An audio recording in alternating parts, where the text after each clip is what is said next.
안녕하세요. 꽃쌤입니다. 오늘은 농업의 기초, 피토크롬에 대해서 한번 알아보도록 할게요. 피토크롬, 영어라서 겁내요 하시는 분들 많은데요. 원리를 알면 굉장히 쉽고 최근에 스마트팜에 관련돼서도 굉장히 중요한 용어가 되었습니다. 피토크롬은요, 다르게 파이토크롬이라고 얘기하기도 합니다. 식물체 내에 있는 색소 단백질이에요. 또한 이 색소 단백질은 광을 수용할 수 있기 때문에 광수용체 색소 단백질 이렇게 부르기도 합니다. 이 광수용체 색소 단백질은요, 주로 두 가지의 광 파장의 반응을 나타내는 색소 중에 하나인데요. 특히 생장점 근처에 굉장히 많이 존재합니다.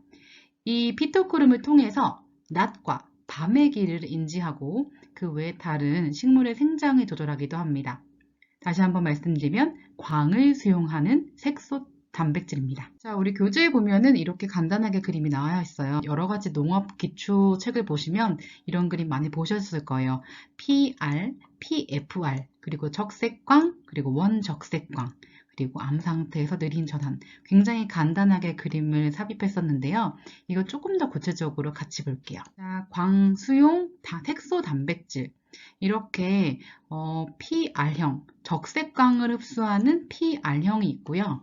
그리고 근적외광 흡수형, 같은 말로 원적색광 흡수형이라고도 합니다. 이 근적외광 흡수형인 PFR형이 있습니다. 이 PR형은요, 파이토크롬 레드, 적색광 이렇게 생각을 하셔서 파이토크롬인데 레드구나, 적색광 흡수형이구나, 그래서 PR형이구나 라고 용어를 정리하시고요.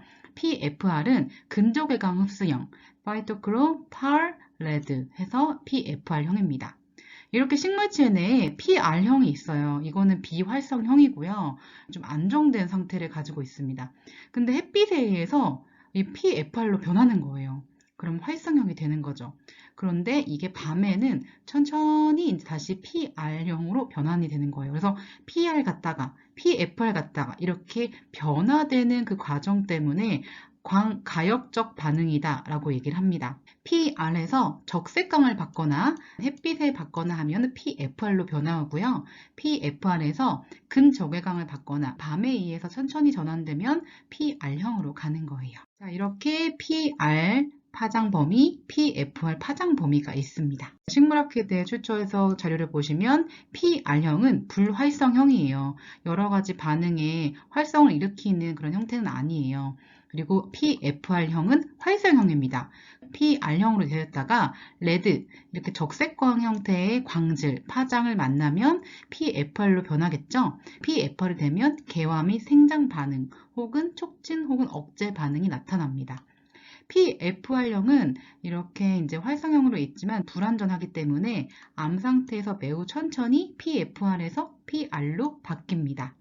이 그림, 그리고 이 앞에 보셨던 그림들, 그런 그림을 한번 손으로 그려보세요. 이게 눈으로 보시기만 하면은 그냥 흩어 지나가 버리거든요. 여러분 손으로 그려보셔야 그런 것을 머리에 쏙 장기 기억으로 넘어갈 수가 있습니다. 다시 한번 보게요. 비활성형, 활성형, 그리고 PFR은 불안정하기 때문에 밤에 천천히 다시 PR로 전환된다는 거.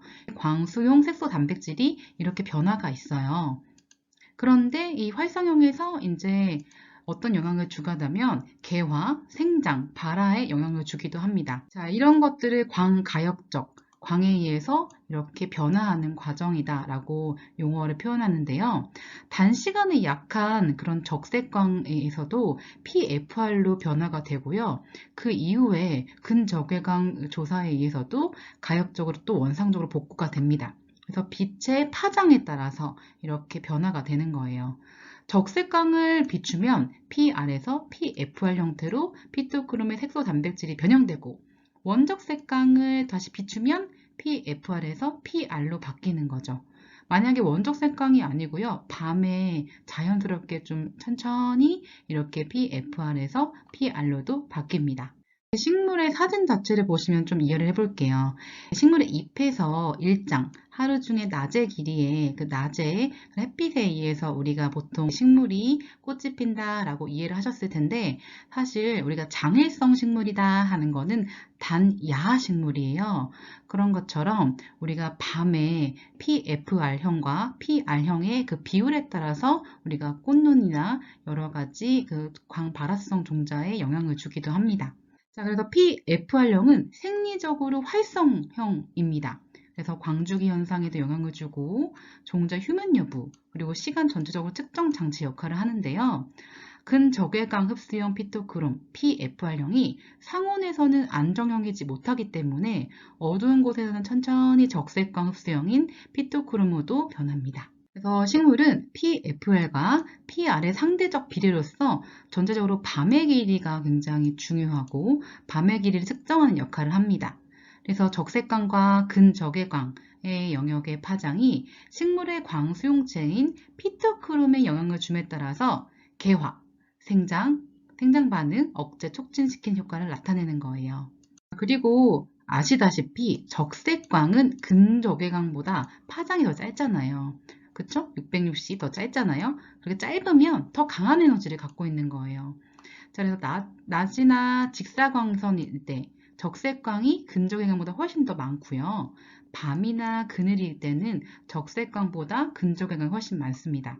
그래서 우리가 암조건, 좀 어두운 데서 자란 식물의 피토크롬은 근적외광을 더 많이 받기 때문에 적색광을 흡수하고자 하는 PR의 형태를 나타내고 있는 거죠. 암조건에서 자란 식물의 피토크롬은 근적외광을 많이 받으므로 적색광을 흡수하고자 하는 PR 상태이다. 자, 저희 책을 보시면 PR 형태, PFR 형태 이렇게 구분이 되고 흡수하는 형태는 적색광 그리고 PR 상태의 색소 단백질이면은 단일식물이 꽃이 피고 장일식물은 화성이 억제되고 또 호광성 종자는 발화가 억제되는 거예요.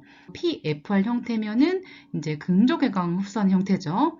또한 장일식물이 꽃이 피고 단일식물은 화성이 억제되고 PFR형일 때는 호광성 종자가 발화할 수 있습니다. 자, 다시 한번 말씀드리면 호광성 종자 피토그램에서 생각을 해보면 적색광을 비추면 PFR형이 됩니다. 그래서 호광성 종자는 발화가 촉진되고요. 근적외광 730나노미터의 이런 빛의 파장을 쏘이면 PR형이 됩니다. 그렇게 되면 호광성 종자는 휴면이 유도되는 거죠. 상추 같은 경우 상추가 광발화성 종자인 거 많은 분들이 아실 거예요. 빛을 비추는 수에 관계없이 최후의 빛의 파장에 따라서 발화의 비율이 결정됩니다. 지금까지 피토크롬에 대한 이야기였어요. 감사합니다. 오늘도 화이팅이에요.